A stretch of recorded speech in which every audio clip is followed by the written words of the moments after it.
You know just what you do to me.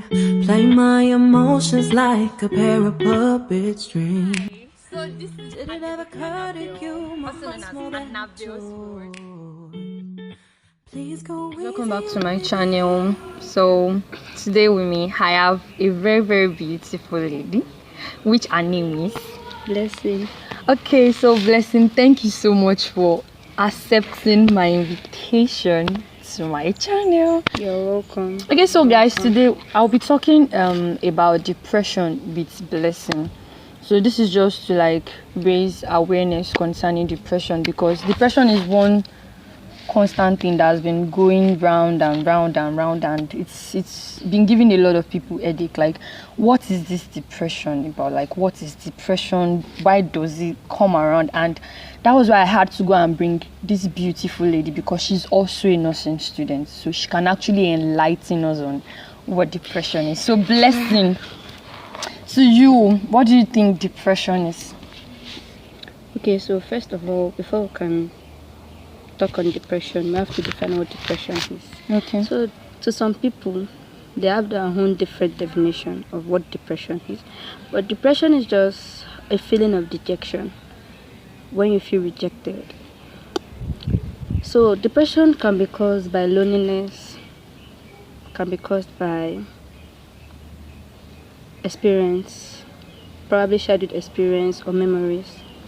And okay, we know that depression is kind of rampant among university students. Not all university students are prone to having depression. So what are the signs or symptoms of depression? When you have this displeasure in what you feel or what you loved before.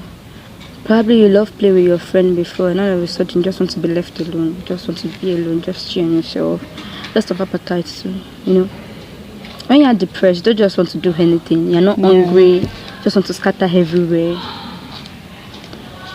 And headache too, because when you're depressed, you have headache. And discomfort. When you're depressed, there's no way you'll be comfortable. Okay, so I think I'm going to give an example of what can also cause depression. A girl that has been harassed sexually by someone she loves most or someone she trusts with all her life, and then her voice does not want to be heard. Now, for example, I have a sister. Okay, so that sister was molested, was harassed by our uncle. And that's her best uncle, not my best uncle though. So when she tried to voice out, the only thing she gets in return is beating. They beat her up, they insult her, they tell her, oh yeah, this, you're a liar, you just want to spoil the good relationship between your father and your uncle. So what do you expect from that type of child? There's no way that child will not be depressed, and there's no way that child will not have disbelief in herself. I have another question for you, and it's about how does a person that has depression like overcome it? Are there things the person has to do? Somebody that has depression and has always been thinking of, I want to kill myself, I want to jump off the cliff, I want to do this, I want to do that. Like, what do you think people, let me just put it that way, like, what do you think people can do to take out people away from depression? First of all, that is not the solution to depression. When you kill yourself, you just terminate your glory and the mission you're supposed to do on earth. My father will say something. He will say, why start what you know you cannot finish? When you're depressed and you feel like, oh, the environment you are is not even helping you, you can do yourself a favor by leaving the environment. Okay, probably you're in a school and you feel depressed, you can just take a side. People believe that you visiting a psychologist or a therapist mean you are mad. Because I remember talking to someone, and the person was telling me, oh, I cannot go and see a therapist because the world will think I am running mad, or I'm not just normal. Like, you as a nurse, what advice do you have for people concerning visiting a psychologist or a therapist? Okay. So I want us to know that there's a difference between a psychologist and a psychiatric personnel. As a nurse, before you can refer your patient to a psychiatric hospital, the psychologist must have done their own work and their part. We don't just say, oh, this person is mad or this person needs to be in a psychiatric hospital when you've not seen a psychologist. It's not until you are mad that you go to see a psychologist.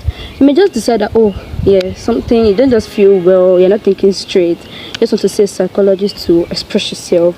There are people that they help you think of things that you cannot even imagine. Okay, probably you're supposed to think left, you're thinking right. They'll tell you, oh no, it is not like this, it is like this. And also help you to have belief in yourself. Probably people have been talking to you anyhow, they've been making you feel less of yourself. By the time you start seeing a psychologist that actually know their work, with time you start having this belief in yourself. When people tell you, oh, you're not beautiful, your psychologist will tell you, no, you're beautiful. They make you see things that others don't see in you. And with time, you help yourself.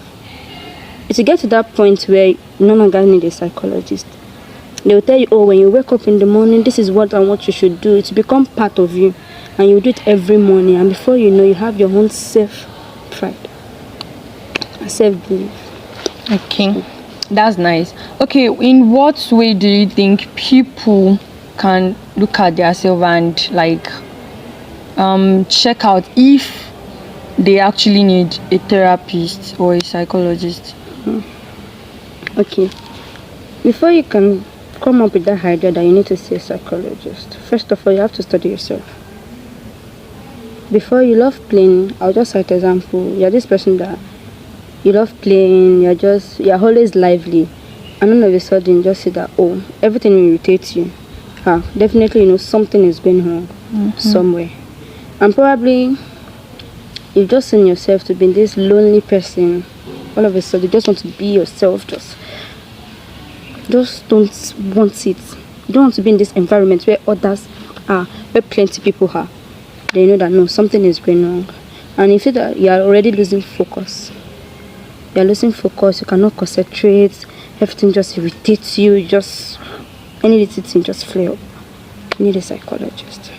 Okay, so thank you so much, Blessing. Like, you really helped out in this discussion, and it was so nice having you around. Like, I really enjoyed the session with you. Okay, so to everyone that is in this category, in any of this category, probably you are just feeling lonely, you are feeling off, you are feeling somehow, I think Blessing has a word for you.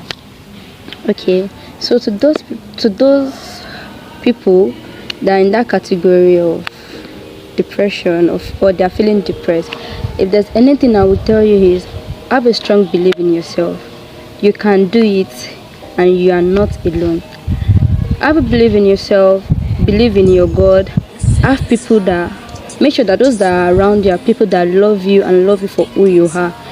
Have positive people around you, and please avoid every negative things around you. Thank you very much. Okay, so anyone that has fallen into this category, I think you've heard what Blessing has said. I'm just going to conclude by saying this: whatever it is that it's making you just lonely, or you just don't feel yourself in that place or in that space, I feel like you just need to take a break off. If you know, oh, this place I'm not really feeling myself, it's better you just leave the place so that it will not develop into something else. And I want you guys to know that I actually love you and God loves you more. Thank you guys. See you in my next video. Bye.